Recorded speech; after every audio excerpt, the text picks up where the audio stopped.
Hello, everyone. So, yesterday we had some technical difficulties with the live stream, and I decided I would go ahead and do a recut so that you wouldn't have to sit through watching the live stream and dealing with the technical difficulties, especially if you're watching the replay.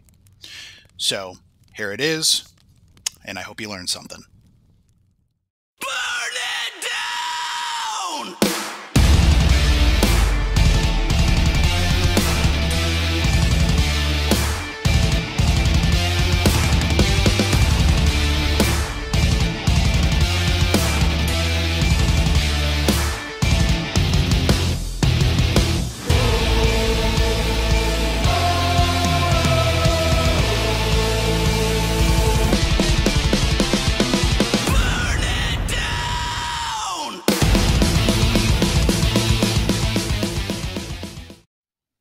Hello, everyone.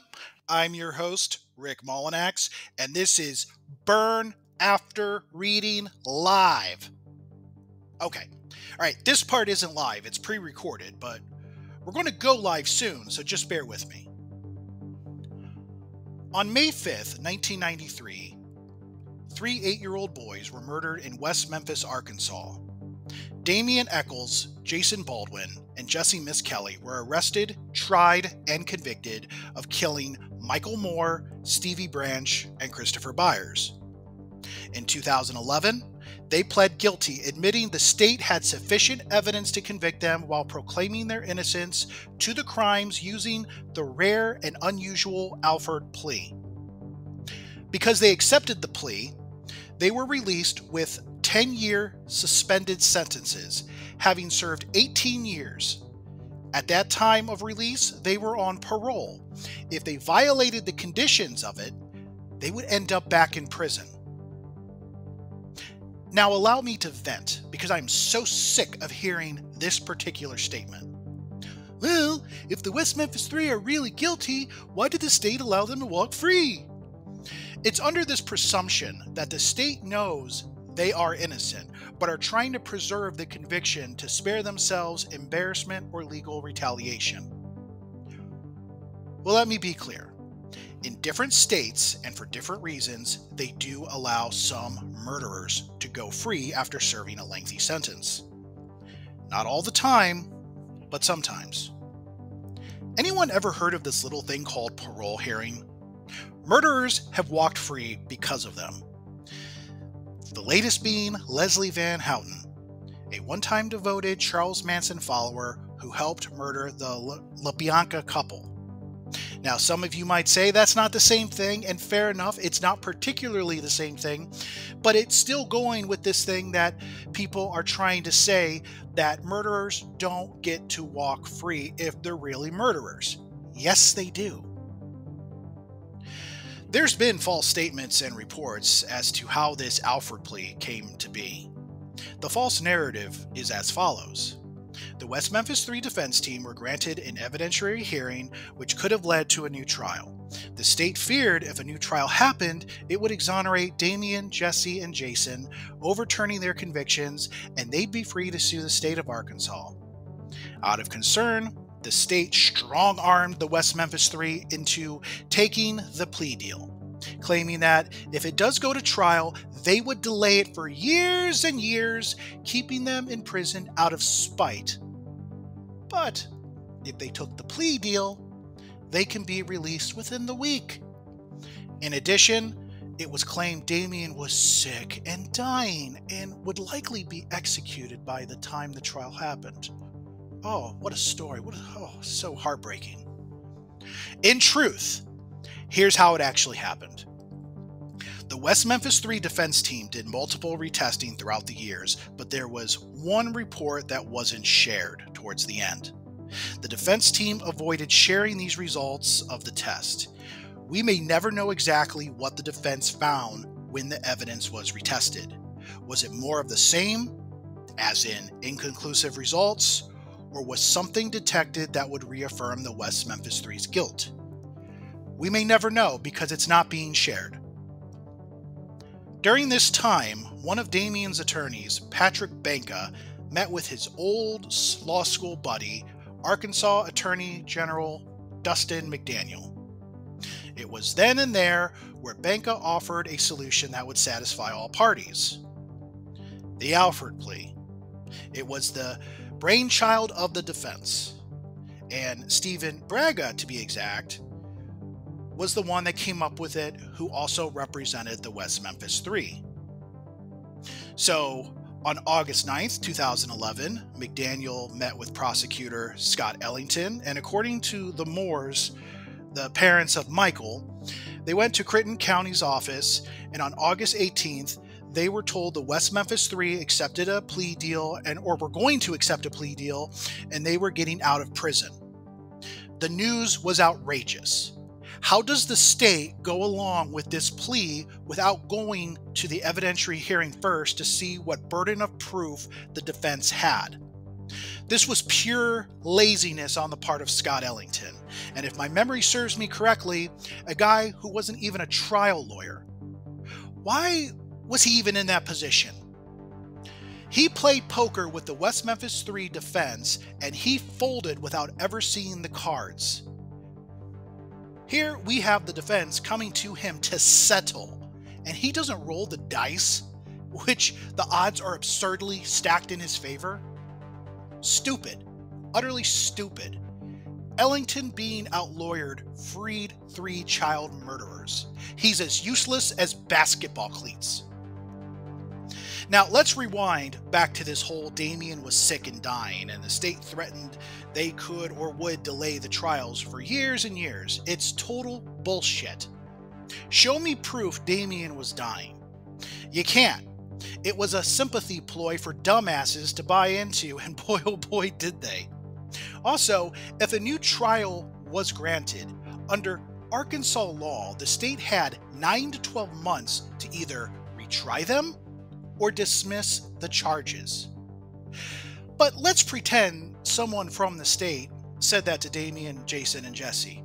You don't think that their high-powered lawyers would have defended their clients and called bullshit on that? It was just one of the habitual lies Damien claimed so that people would feel sorry for them, but more specifically, feel sorry for him, because it's always about him. And he also wanted to reassert the outrage against the system that's out to get him. Also, they can't execute you while you're appealing, having hearings, or having a new trial. I felt it was necessary to explain this because we're going to discuss another false narrative in the West Memphis Three drama.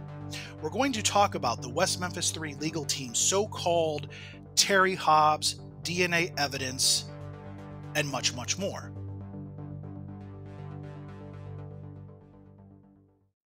Ladies and gentlemen, this is Burn After Reading live sometimes. And joining me today is Lisa O'Brien of the Based in Fact podcast. And she is a legal assistant, a paralegal, and a general know-it-all. Her podcast examines the most infamous true crime cases through the lens of the court, not the court of public opinion. Please go check out her podcast. You'll find it on most podcast apps, or you can check it out right here on YouTube. And if you check out season 1, she has multiple episodes on the West Memphis Three case, but don't just limit yourself to that. Check everything out. And Lisa, thank you for joining me this evening. Thank you for having me. I'm happy to be here. I was so excited. Thank you so much. As a matter of fact, you're my first guest, and ironically enough, the first interview I ever did was with you. Okay. So that was my first ever. Later, I did some with Roberta Glass, which was great. So, and if people don't know Roberta Glass, she has a great true crime podcast. So check that out as well. But let me ask you this question.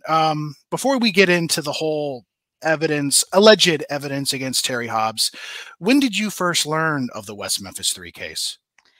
It was actually Paradise Lost on HBO. I see. Okay. And go on. Oh, no, go ahead. Oh, no. Go on. Actually, I thought you were stopping there. See, I'm messing everything. I'm like Chris Farley in that Saturday Night Live when he's trying to interview people and he's completely messing it up. That's me right now. But no, go on. That's the joy of live programs, podcasts. No, but after the end of the movie, because it wasn't really a documentary, it was a movie. I thought, well, this can't be right. A lot of the claims that they were making just didn't ring true to me. And so I went online. I worked for law firms, and so I was able to find Misskelley's direct appeal opinion and Echols' direct appeal opinion. At the time, Echols was also going through Rule 37, and I found the West Memphis Three website, and it all started there. I see. So that actually helped come to my next question. I was going to ask did you ever think they were innocent, or did you always have some doubt that that's not true and believed in their guilt? I have always believed in their guilt. I've never had a doubt in my mind that they were not guilty. The facts as they were developed in court, and even as they were reported in the documentary or movie, just don't fit anyone but Echols, Baldwin, and Misskelley. And it works. 3 victims, 3 assailants. Right. 3 different levels of injury. And I hate to even bring it up, but the way that they were tied, it was done distinctively different, correct? Correct. Right. 3 different types of knots.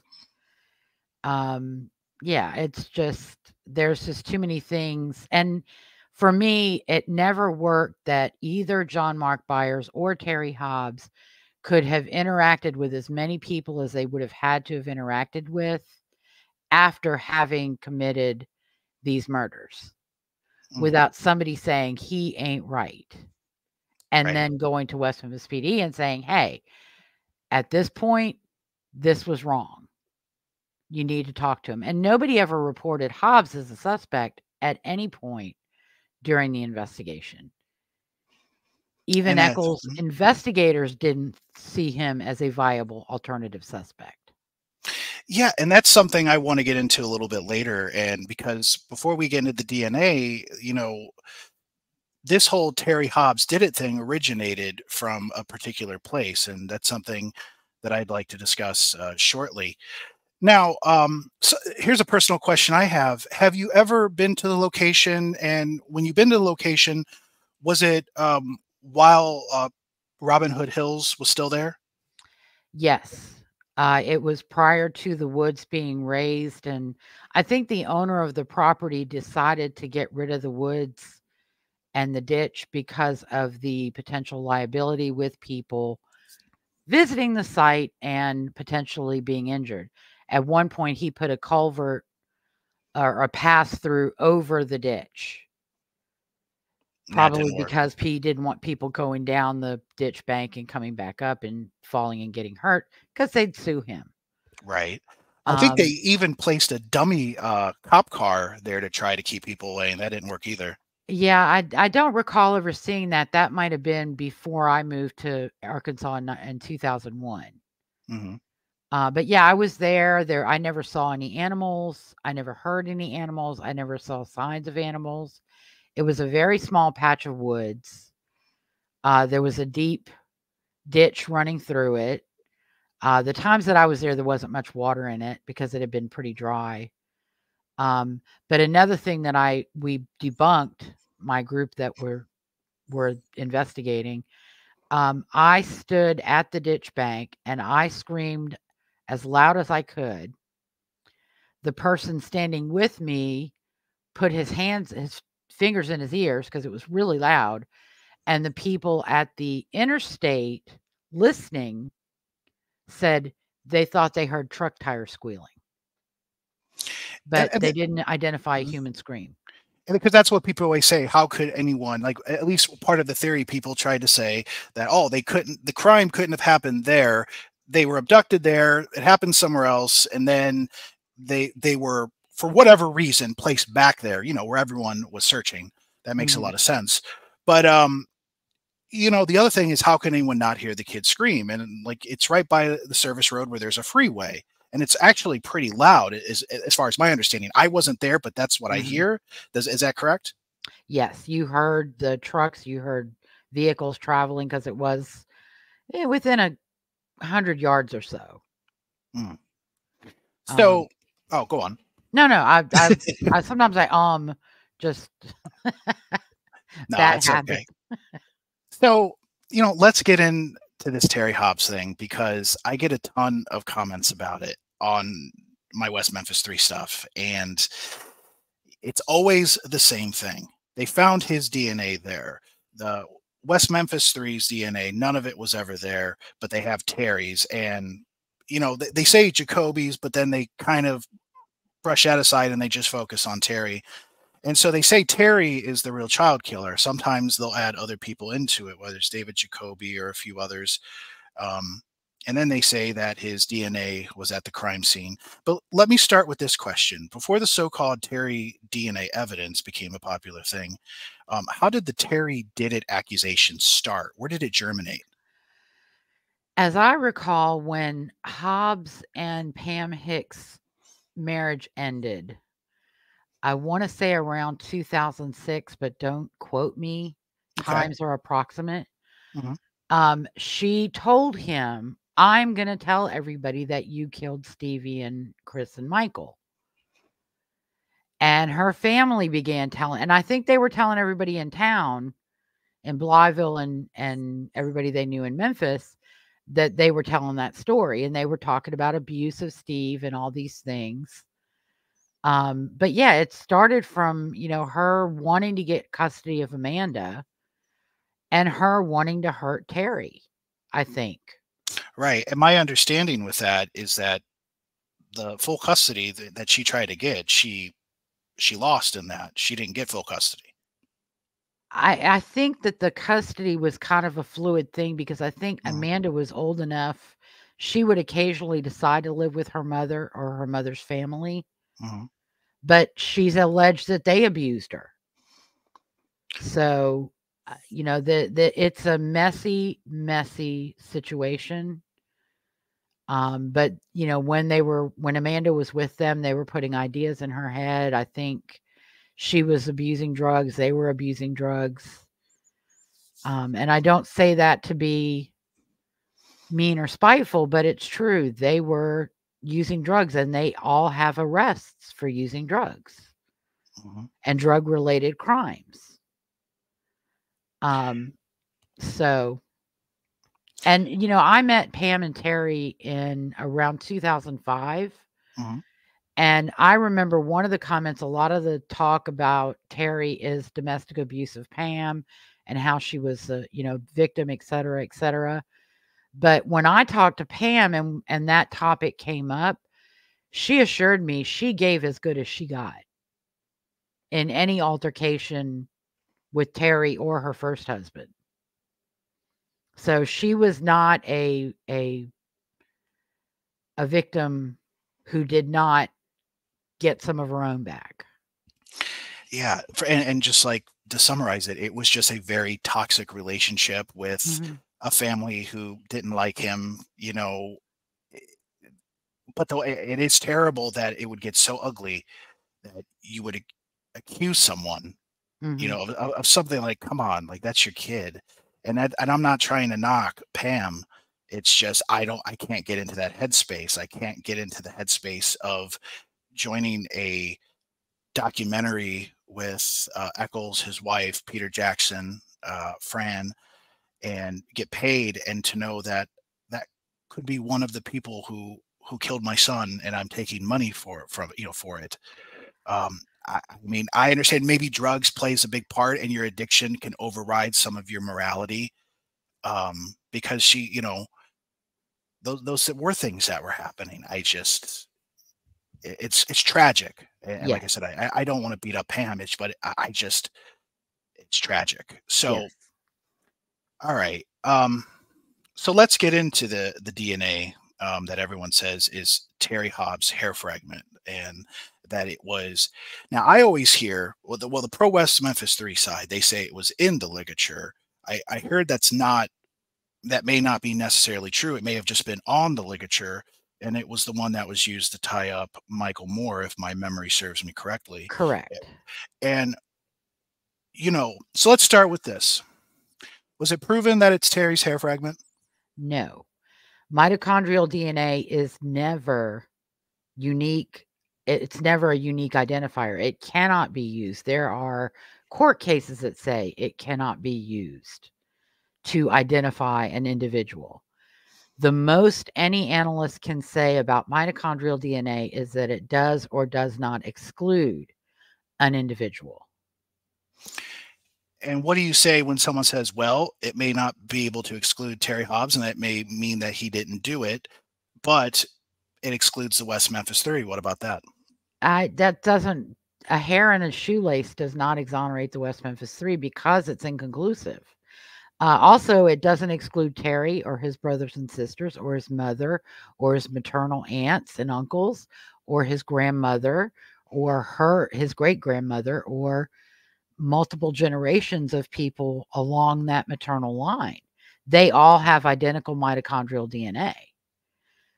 Another interesting fact about that DNA is the evidence hair differs from Hobbs's mitochondrial DNA at one nucleotide. So really that hair in the universe does not exclude Hobbs and also would not exclude anybody with the identical full mitochondrial DNA profile. And let's just hypothetically say that it was Terry's hair just by chance. That wouldn't be unusual, would it? No, the shoelace could have been, the shoelace first could have belonged to Steve. We don't know for sure who the individual shoelaces on each boy, who they belong to. So if the shoelace came from Steve's shoe, it wouldn't be unusual to find a hair from Terry Hobbs on it. Michael was in the house that afternoon. Christopher was in the house that afternoon. So again, picking up a hair from Terry Hobbs in his own house is not exculpatory as to Echols, Baldwin, and Misskelley. The only thing that would have really firmly exonerated Echols and Baldwin and Misskelley is finding nuclear DNA full profile from somebody who wasn't them. And explain what nuclear DNA for anyone who may not know what that is. Nuclear DNA comes from body fluids such as blood, semen, saliva. I believe they can also get it from epithelial cells now, with what we call touch DNA.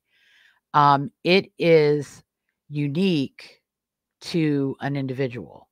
And I'm not a scientist and not really good with the sciences, but as I understand it, the profile that you get with nuclear DNA is the combination of the numbers statistically are not common.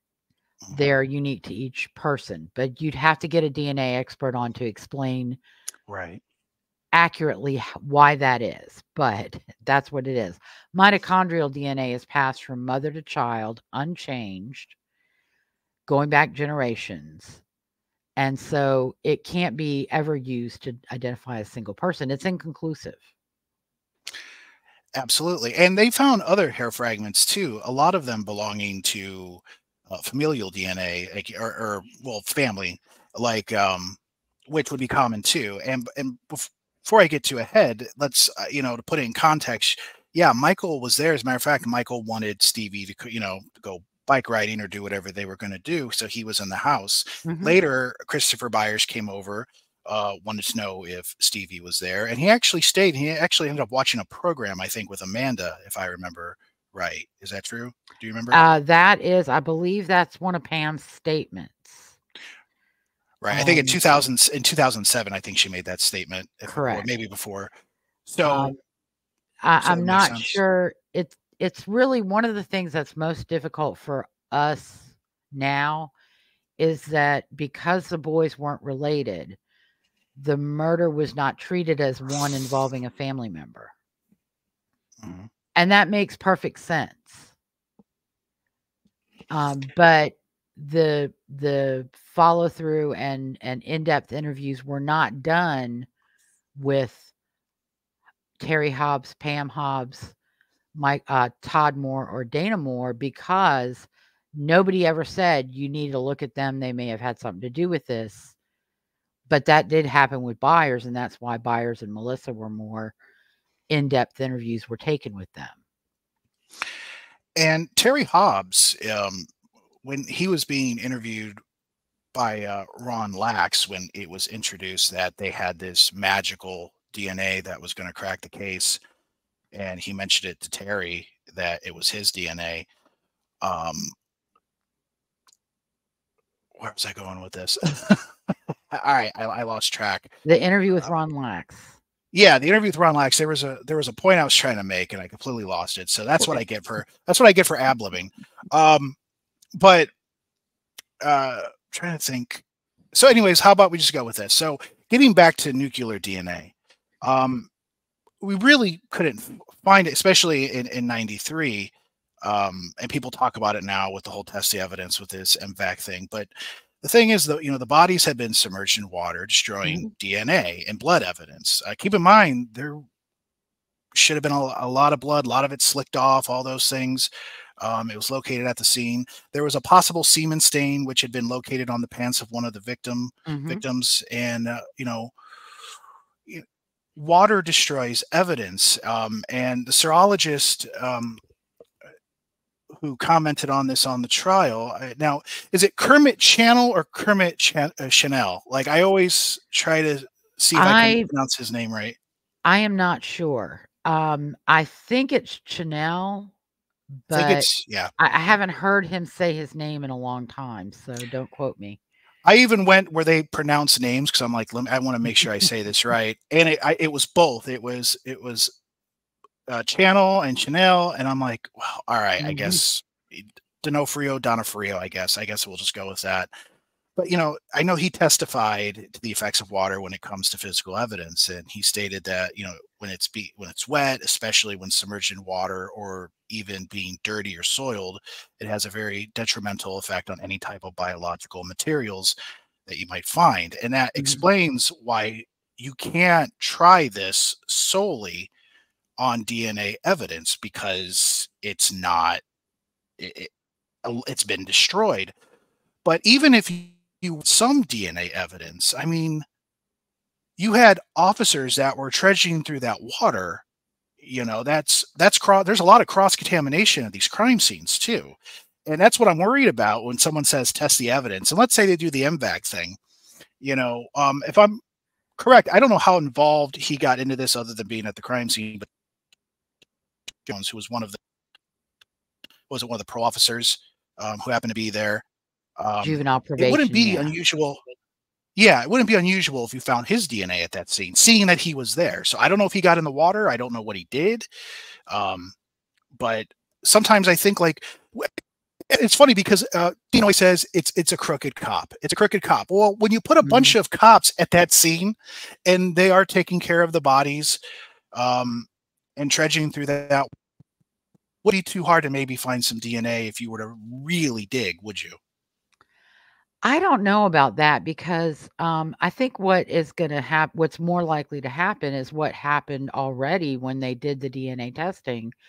They came up with some partial profiles that weren't enough to identify anybody. They were enough to exclude from some evidence Echols, Baldwin, and Misskelley, but they also excluded John Mark Byers and Terry Hobbs. And this is all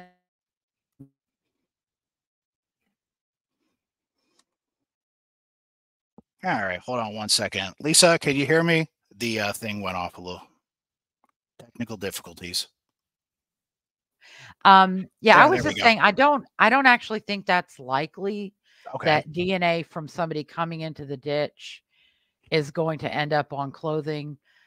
What happened in the original DNA testing is that they found partial profiles that weren't enough to identify anyone, but were enough to eliminate or exclude. I see. And before I forget, I remember where I was going with that Ron Lax interview with Terry Hobbs. Finally came to me. Terry didn't recall at the time whether if he gave any DNA to law enforcement or not. And it actually turned out that he did. I think it was October '94, if I'm not mistaken. One of the lab reports where they took DNA from the families, because people always talk about, oh, he doesn't want to give his DNA. Oh, they had to. Well, yeah, when you're the defense, no, he probably doesn't want to give it to you because he knows what you're trying to do. The whole point is to try to exonerate your clients, and they're going to try to find any scapegoat. So that's where I was going with that. Yeah. And he was under no obligation whatsoever to cooperate with Echols' attorneys. So any aspersions cast at him for not cooperating are just BS. Yeah. Well, and he had a pretty good history lesson of what they tried to do. He saw what happened to John Mark Byers. Is it Mark John Byers or John? My dyslexia. Yeah, I'm going off. It was John Mark Byers, and everybody called him Mark. Yeah, like, and you know, then we have the whole story with him is to remain relevant after his DNA wasn't found anywhere. He became witness, you know, for the defense, accusing Terry Hobbs and trying to get Terry Hobbs to confess, and secretly recording conversations. It's all over YouTube. Yeah. Yeah. So, but he was just trying to remain relevant, and I think he was always about making a buck. Yeah, and that was another weird thing is, you know, I know it was a stepson. I know, you know, Christopher took his last name, and it's sad and it's unfortunate to see when there's a tragedy involving someone, you know, that you bring in as your own, and then you're waxing poetic on these documentaries or at the courthouse or anywhere else. It's unusual. It's unusual to see. And then this is conjecture, this is speculation, but let's have a conversation about it. Do you think Mark thought they were innocent, or do you think that he's like, I'm just going to go where the momentum's going? He was going where the momentum was going, because he was going to become irrelevant if he didn't. And he wanted to keep that at all costs, even if, wow. Mm-hmm. I know a lot of it is, you know, we're just shooting the shit on that. But I always wondered, because I'm like, because he would act one way in front of the camera, like in part 2 of Paradise Lost. And I heard he would act one way, but then he would act cool when the cameras were off. And I know one of the supporters would mention that, saying, why is it when the cameras are on, you're attacking us, but when it's off, you're totally cool and you're having a regular conversation? So I always wondered. Mark was a consummate performer, and he was a little bit of a con man. And so, you know, that was where, and this was the perfect stage for him. From the first movie to the second movie to the third movie. Yeah, I remembered his when the West Memphis Three were going to be freed by taking the Alford plea. I remember the video, not just in the documentaries, but watching some raw footage of him just kind of going off and off about this isn't justice and stuff, and just kind of trying to come off as that angry hero who's pissed off because we want justice. So, you know, and then of course accusing Terry Hobbs very flippant about it, and I think that's terrible. I understand his need, I guess, for fame, but it's unfortunate. So anyways, let's move on from that. Let's talk turtles. Let's talk alligator turtles, to be exact.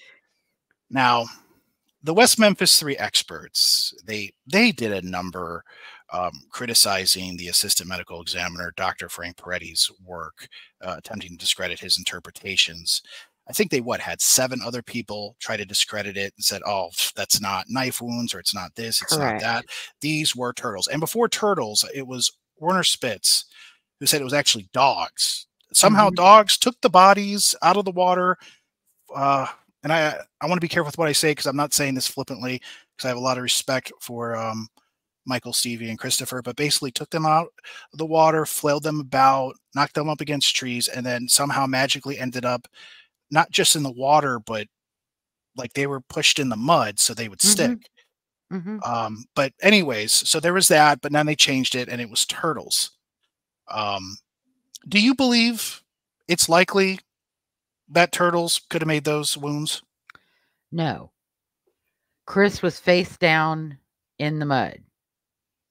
A turtle could not have accessed the front of his body while he was face down in the mud.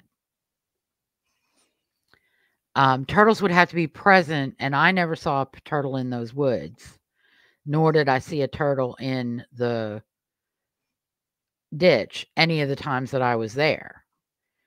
Again, it was dry, but at the time of the murders, there was only about 2.5 feet of water.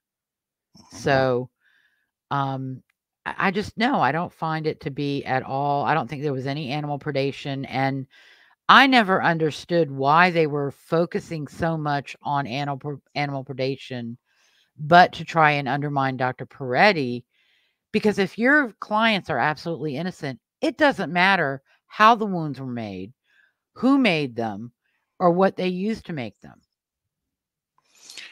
And because your clients didn't do it. Right. You know, so it doesn't matter. So I don't know why they focused. And one of the reasons the whole animal predation theory failed is because they paraded all these experts who all had different opinions, different wounds, different animals, different methods and means, and none of them were a cohesive alternative theory that was reliable and credible. So someone in the chat, let me see. A turtle would not stick to one place of anatomy either. What do you have to say about that? You know, I'm not really entirely sure about that. My sole experience in life with snapping turtles is a snapping turtle that lived in a pond behind my mother's family's home. And basically, when we went to swim, an adult had to be with us to watch, because there was like a shallow pond and a deeper pond, and there was a sandbar, and the turtle would usually be in the deeper pond or on the sandbar. But if he came on the sandbar and came into the shallow pond, we had to be out of the water quick, because he was coming after us. And my uncle and his friends used to kind of tease the poor thing. But that's my sole experience. I never,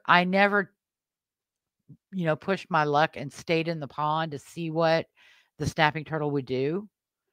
I always, when the adults started saying, get out of the water, I got out of the water quick. So I don't know how they behave. Maybe they would have stuck to one part of the anatomy, although I think it is likely that they would have consumed one part of the anatomy and then started somewhere else. I think there would have been more than just the single wounds on Steve's face and the single wound on Chris's genitals. I do agree with that. I think they would have, and there were other parts of Chris's body easily accessible when he was face down that a snapping turtle would have been more likely to key in on, and that would be the back of his body or the back of his head. And here's another thing. When you bring in experts, and when you have anywhere between $10 to $20 million, and you got a lot of money, and you're getting the most world-renowned people, and if you're paying them good money, they're going to give you the interpretation that you want to make their client look innocent or not. Maybe that's the wrong word. Basically, to give a alternative explanation, and that's where you have this thing with the turtles. Now, here's what's really interesting to me, and I don't know if you know this or not, Lisa. You probably do, because you know a lot more than I do. Peretti raised turtles as a hobby for decades. And in fact, Circuit Judge David Burnett, who presided over the original case, as we know, he certified Peretti as an expert on turtles. So wouldn't he know if turtles did it versus if it was something else, a knife? Yes, and he would have recognized that, and he would have included that into his original report. That's an excellent point, and that's another reason why the parade of experts from Echols, Baldwin, and Misskelley, or from Baldwin and Misskelley at the Rule 37, that's why they didn't work, because they were soundly refuted by Frank Peretti. And but that's another thing, that fell apart, not because of judicial corruption, but because your witnesses just didn't do a very good job. I mean, they should have at least gotten together and agreed on one theory rather than the spaghetti theory. Yeah. And so it seems that even when you can prove those things wrong, or you can prove the hair fragment is weak evidence, as a matter of fact, and I talked about this in an earlier episode a couple weeks ago about Terry Hobbs, it isn't just us or the state that said that this hair fragment was weak evidence. That came from their own the West Memphis Three, their own expert, their serologist, Thomas Fedori. He said it was weak evidence and said it may not be Terry's hair, or even if it was Terry's hair, secondary transfer would explain a lot of that away. You couldn't really take that to trial to make that really work. And God, what's that guy's name? Is it Rodan? Reardon. Yeah, Reardon. He goes, well, the point we're trying to make is that if you can't take that evidence to court and convict if you can't convict Terry, then you can't do that with our clients. You can't do that at all. So what happens is, again, getting back on track, the West Memphis Three supporters, they'll say, all right, fair enough. Let's say that it's not Terry's hair. Then they decide to move the goalpost. And so they'll say, but you didn't find anything of Damien, Jason, or Jessie's at the crime scene. And so let me say, maybe I should even put it this way. Was there any evidence that couldn't exclude the West Memphis Three using the same logic regarding a hair fragment that couldn't exclude Terry as a source? There is a partial profile on one of the swabs, but it's a very broad, it's a male profile.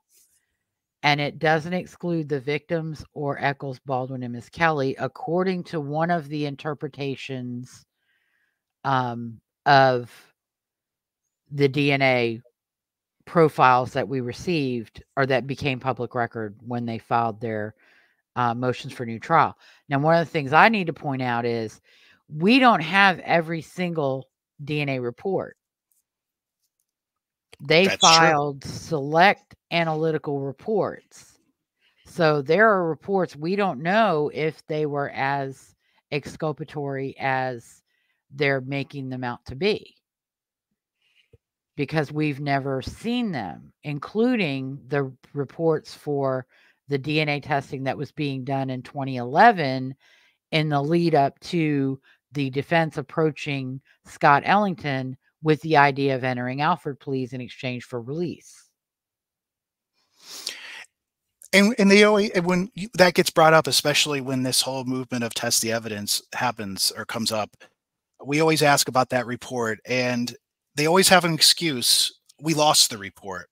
But they could get that report if they wanted to and share that, right? Like they could talk to, like Damien could talk to his lawyer, or they could talk to the lab that conducted it if they really wanted to. Yeah. I don't understand why Bob Ruff is going to Scott Ellington and asking Scott Ellington for the report when Damien Echols could make a phone call to Dennis Reardon and say, hey, my dumbass wife lost my report. Can you send me another copy? Exactly. I wish it had been found in that storage unit. Yes. Arkansas. But apparently Lori didn't store any of the legal papers in there.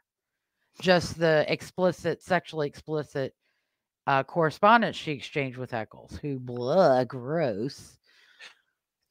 And if anyone, to put in context the storage unit, Ed Opperman, he did an interview with the guy, I believe, who owns those. Mm-hmm. Or maybe I think the guy who won, like you bid storage wars type stuff where, if someone doesn't claim it and doesn't pay, then, that stuff gets put up for, is auction the right word? I think it gets put up for auction.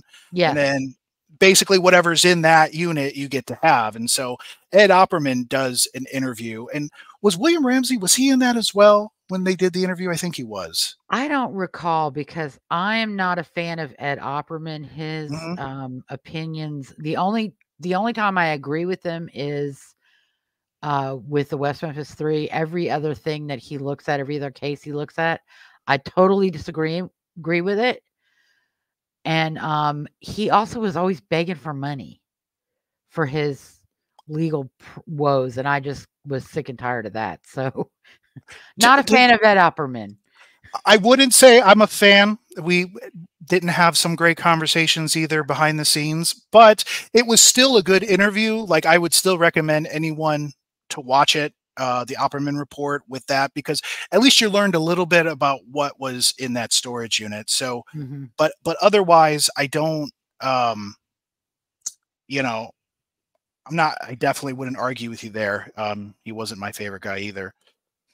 See some comments here. I contacted Bode and they said they keep those results indefinitely and could be found even if it's on an old hard drive. Well, there you go. Yeah.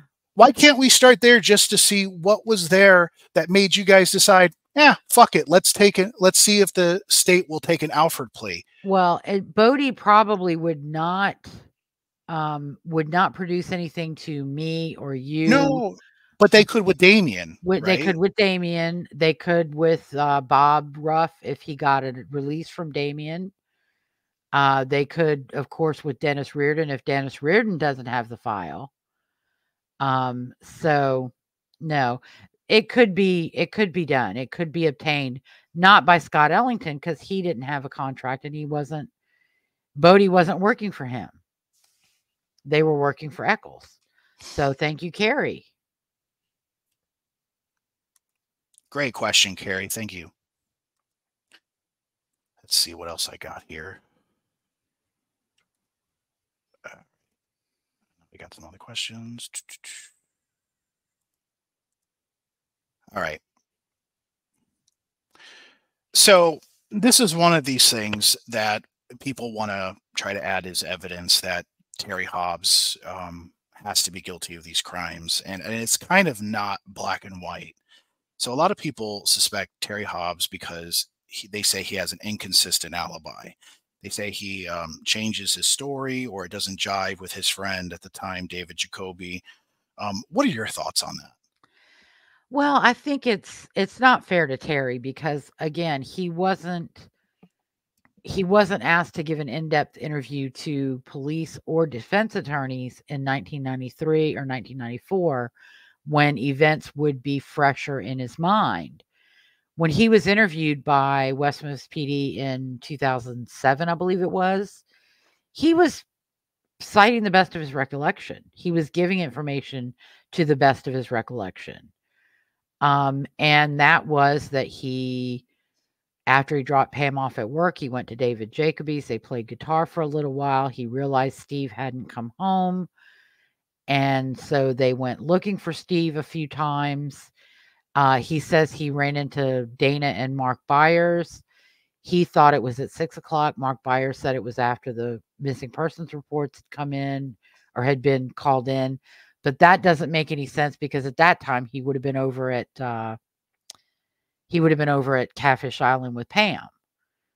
But I think there is a statement from Dana Moore that Hobbs did come by around the time they were calling the missing person reports in. But anyway, it doesn't really, you can't say that his alibi is set in stone in 2007 anymore. I mean, let's switch tracks. Echols, Baldwin, and Misskelley could not produce a single cohesive, believable alibi in 1993. Why do they expect Terry Hobbs to be able to do that in 2007? Right. And any kind of alibi that the West Memphis Three individually tried to cook up, all of it fell apart. Correct. Spectacularly. Correct. So yeah, that, I don't think that's fair. And what do you say when people go, why did he wait so long to tell Pam? Like, it was after, was it 9 o'clock, after 9 o'clock when he went to Catfish Island to go pick her up? Yeah. And people thought that, why wouldn't you tell her sooner? Now, again, speculation on my part. You're not trying to worry your wife. You're just trying to find a child that you just think is off playing or missing. And you probably don't think the worst until by the time that you start to get worried, it's like, all right, you're talking, you're trying to search, you're trying to look, you're talking to Mark, you're talking to Dana, and then finally when you get there, it's like, hey, your son's missing. You know, Mhm. so did you ever find anything? Because people really, who was it? Who was that FBI profiler that Bob had on that Forgotten West Memphis Three? What's his name? Clementi, maybe? Clement. Yeah, Jim Clementi, saying that is really suspicious. I'm like, what? And my impression is, that Terry realized he hadn't come home, so he and Jacoby looked for him. He looked for him, and he probably lost track of time. And then finally, when he goes to see Pam, he has to tell her. That's time got away from him. I don't think it was malicious intent, and it could have been. Also, Pam was and probably remains to be one of those individuals who is a bit high strung. As a matter of fact, he may not have wanted to call her at work and say, "Hey, Stevie's missing," because she would have freaked out then, and maybe they needed her to keep that job. And as a matter of fact, what did she say when Terry told her? Well, she's the one who said that he's dead. I mean, Terry's not saying he's dead. Pam's saying he's dead. She had a feeling he was dead. And when she walked in the woods, she had a feeling he was dead. And that's exactly it. It's that I'm thinking, even with all of the problems that they even had at that time, is that Terry didn't want to stress her out. Mm-hmm. It's like, let's not jump to conclusions. You don't need to hop from, because it's just, he's on it. Other people are on it. They are talking. The police were John, did Mark call the police and Dana talked to the police, correct? Correct. So they're already on it. Right. But Mark didn't call the police until about 8:15, and that was after he and Melissa and Ryan went around looking for Chris, because they thought Chris had just gone somewhere, lost track of time, and they would find him playing somewhere in the neighborhood.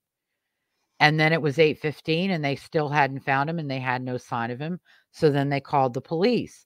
Dana had the same thing where she had seen him at 6. She sent Dawn to call him into dinner and they ignored Dawn. And so she did what she was going to do. And then at 8:15, when she sees a police car at Mark's house, she goes across the street. And it was Dana who said, "Oh, all 3 boys are together." She's the first one to say they're all together.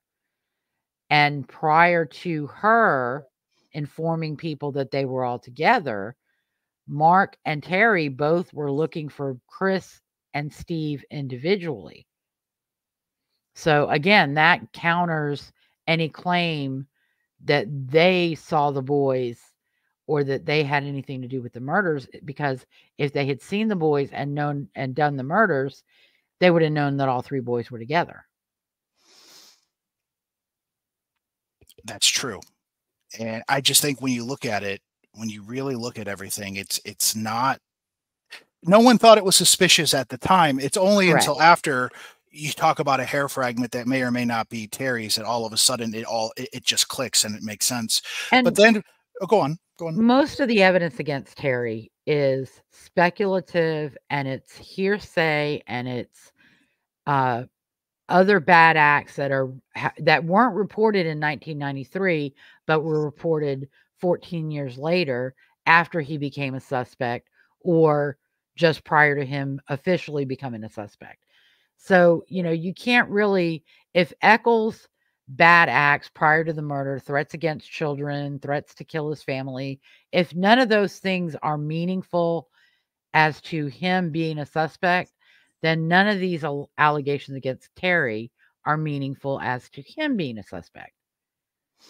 And now I'm going to play devil's advocate. Okay. But Lisa, there are 2 star witnesses that talk about something very grim. Cody Curtis God and Christian Blake Sisk claim that Terry's nephew, Michael Hobbs Jr., told them about the Hobbs family secret. That's pretty salacious. Could you tell us, what do you think of that? Do you think that holds any water, any merit? I think those are two little thieves who you couldn't believe them if their tongues came notarized. And Mike Hobbs Jr. denied ever making any such statement. His father denied ever having any such statement made to him by Terry Hobbs. And you got to remember, their statements are, Mike Hobbs Jr. told us that his uncle told his father that he killed the boys. And his father said, oh, don't worry about it. It's taken care of. That was the substance of their statements. So they didn't directly hear Terry say anything. They're saying that Mike Hobbs told them Terry said something to Mike Hobbs Sr. So Mike Hobbs didn't hear it firsthand. And it's like hearsay. It's like triple hearsay.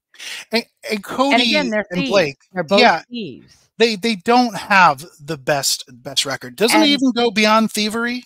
As I recall, they had a beef against Mike Hobbs Jr. as well. And it just seems like when you're beefing with someone, just basically use the most low-hanging fruit that you can find. Yeah. And you got to remember, I think at the time they came forward, there was a billboard offering a reward. So the two little thieves and drug addicts thought, oh, we can make some money. More likely than not, that's where Billy Wayne Stewart and Benny Guy came from. Yeah, it's always why I want to bring it up, is because people need to have context. Yeah. So when you hear, because I remember when I heard it, because to anyone listening in the chat, I mean, when I saw the first Paradise Lost, I thought they did it, but I just thought they did. I didn't really question it. Once the second movie came about, then I did. I let the documentary do the thinking for me. And then as time went on, and then I heard about the hair and not quite understanding that is not as significant as the PR made it out to be. And then once I heard about the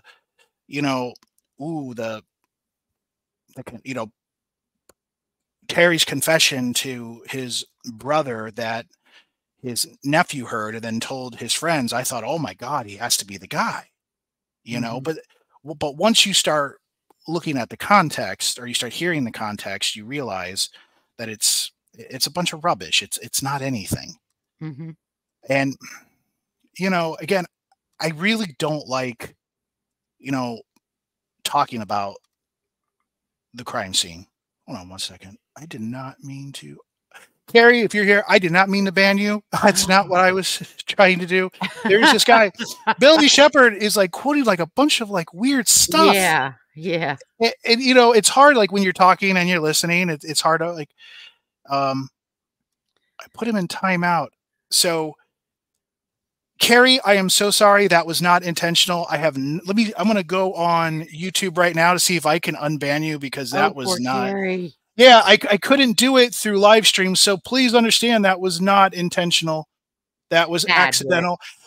Well, also these things, I'll tell you what, the chat, sometimes it moves too fast. Mm-hmm. And so when you're trying to hit something else, you hit someone. So let me see if I can do it here through. Okay. Let's see. Okay. I was looking at that. I was like, what happened? So it's just a timeout. Okay. So it's just a timeout. Carrie, I'm sorry. I'll figure that out. Please forgive me. That was not intentional, but it is my fault. So forgive me. This interview is just unraveling, Lisa. It's unraveling on me. Carrie, you can go over to my YouTube page and make as many comments as you want, sweetie. Yeah, I'm so sorry. I just, I'm a tyrant. Yeah. So let me see what other see if I have any. Oh, okay. Going back to what I was saying before I saw the Carrie thing, is that, the context. Michael, out of the three boys, if I'm not mistaken, maybe it's a little interpretive, but he got the worst out of the three. Would that be an accurate statement as far as the injuries, the bodily injuries? No, I think Michael was the lead. Sorry, not Michael. I'm sorry. No. I meant to say Christopher Byers. That's my mistake. See? Yeah, Christopher. Yeah. Christopher and Steve, because Steve had the facial mutilations. And Christopher got it. You know, but that tracks with 3 different perpetrators. Michael was Misskelley's victim. Misskelley liked to beat people, but he wasn't as bloodthirsty or cold-blooded as Echols and Baldwin. But he did chase Michael down and bring him back to be murdered. So he's not a prince. And then Echols, I think, did the mutilation of Steve's face with the butt of the knife or the survival knife. And then Baldwin had to one-up him and did the genital mutilation of Chris. So I think it was kind of Chris and Steve were more severely injured because there was mutilation involved than Michael. And that was the thing. Again, it's, for me, it's interpretive, but it's like, you know, if Terry's just trying to go after Stevie, you know, I wouldn't understand why you go so hardcore on the, you know, on Christopher. And I know Michael did, you know, look, it's all bad, period. There's, you know, there's no first, second, third place here. But, you know, I just thought, like, even like, you would just think that Stevie would get it the worst out of the 3 if it was really like Terry just had a lot of resentment because he, you know, the conjecture or the statements by Pam's like sisters was that he was jealous of Stevie because he was in the way so that he could love, but they were already having problems. Well, and you know, those statements and this alleged abuse, as it was with Chris, was never corroborated by contemporaneous medical reports or records, school records, police records. You know, Steve had a lot of mandatory first reporters in his life, and none of them ever reported any suspicion of any abuse. And again, we have to go back to the fact that neither Pam nor her sisters went to West Memphis PD and said, hey, you need to look at Terry Hobbs because he abused Steve. He was washing clothes the next day, and, you know, whatever, he abused Steve all of his life. He beats Pam. You need to look at him. Nobody did that. And that's the other thing too. He wouldn't have time, even with the inconsistent time frames of what we know, to go hang out with his buddy Jacoby, who he did say hung out with him. You know, and then they went and they went out to find Stevie, do all these things, talk to Mark, talk to Dana, do all these things, and so to commit the murder that quick, to go change, shower, do whatever you're going to do, and no one's going to notice, right? Exactly. But guess who they did? One witness did find Hollingsworth. Oh God, I'm saying the word wrong. Hollingworth's clan. They saw someone muddy walking. Was the service road? Yes. Looking muddy as hell. And who was that? That was Damien Echols, with someone they believed was Dominique Tier, but could have been mistaken for Jason, because we know that Dominique wasn't out. She was with her at home, and with her mother. Yeah. And only time she went out, I believe, was to walk the dog, and that was it. Right. Yeah. So, you know, and that's another thing. Again, not to jump through all these subcategories, but the West Memphis Police Department, they weren't just looking at Damien and Jason. They weren't. Jessie wasn't even on their radar as far as a possibility. But they were looking at a lot of, they were looking at sex offenders. They were looking at trucker logs. They were looking, again, the 2 guys that went west. It's not like they just, now, yeah, Damien, okay, he was one of them, but it's not like they're saying, we're just going to go pin it on this kid. And is there anything more you can add to that? Was there anything else that they looked into that just showed that they weren't trying to focus in on one thing, but they were trying to look at so many different things? I think that there was an allegation of them illegally obtaining veterans' psychiatric treatment records. Very early on. And this was because you got to remember the murders happened on May 5th, and it wasn't until June 3rd that they said, oh, well, let's talk to, some of these friends for Echols, Baldwin. Let's talk to Jessie Misskelley, see if he knows anything. Because Echols did stay on a suspect list.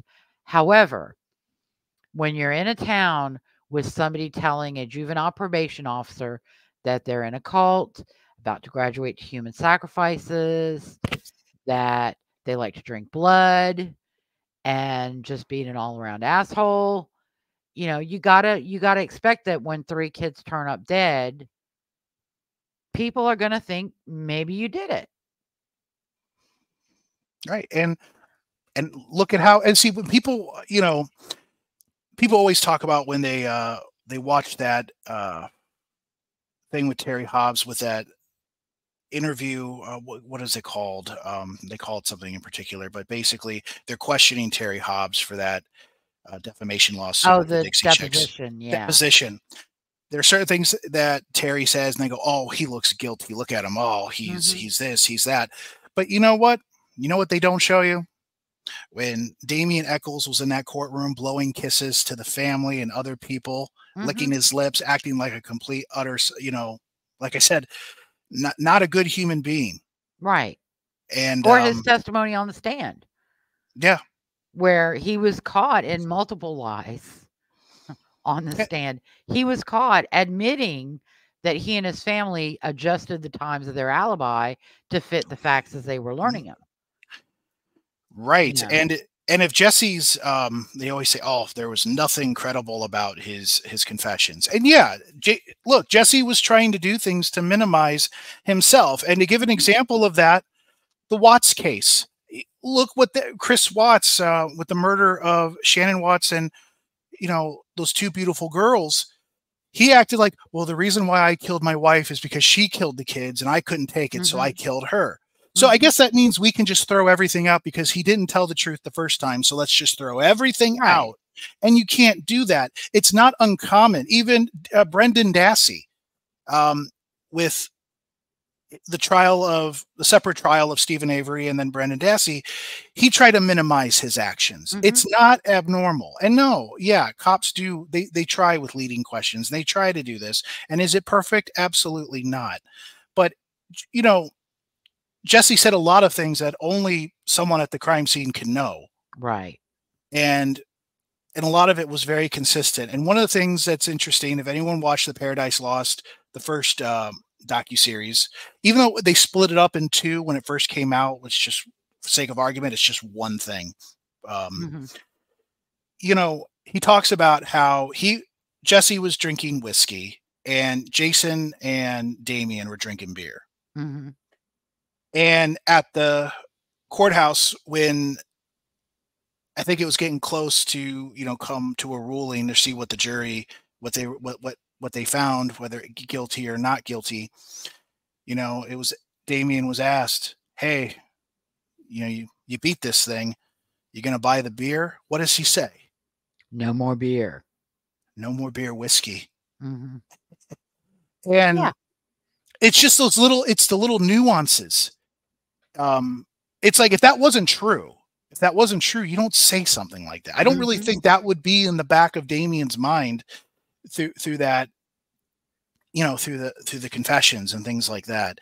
Those are little details and that you have to focus on. Is that one thing that can convict them? No, but it's a whole bunch of little things which becomes a totality, hence the totality of the evidence. So, Lisa, is there anything else you think we should add to this? No, I don't. I think we've pretty much covered, we've covered Terry Hobbs is not a viable suspect in this case for a lot of reasons. The primary one being it just isn't plausible. And there's no evidence that proves that. the mitochondrial DNA on a hair found in or on a shoelace is not conclusive evidence of his involvement. Well, that's going to do it for today. Once again, I would like to thank Lisa O'Brien for coming on Burn After Reading Live and facing the technical difficulties that we were facing. But in spite of that, I thought it was a good episode. I appreciate her knowledge and wisdom on the West Memphis Three case, and in particular when it comes to the Terry Hobbs alleged evidence. And I hope you all learned something. And something I always say, perception isn't always reality. Until next time.